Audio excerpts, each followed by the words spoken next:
Hello, this video is to show you how to save each of your lesson plans or distant learning templates as a PDF. Simply go to the top of your screen and select File, Download, PDF.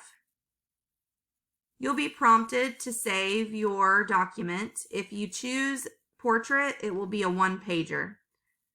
And fit to width, all that's correct. Click Export, and then save it as your favorite file name. Now, if you wanted to save a different sheet, again, we are going to just use this one. Notice I can click this one or this one, whichever one's up that I want to do, and I do the same thing. I go to File, and I go to Download.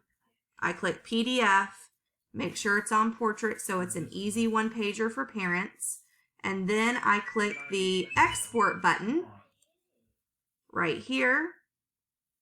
And as long as you're on the current page, you can have it export whatever you want it to. You can also have it export an entire workbook by changing current sheet to workbook.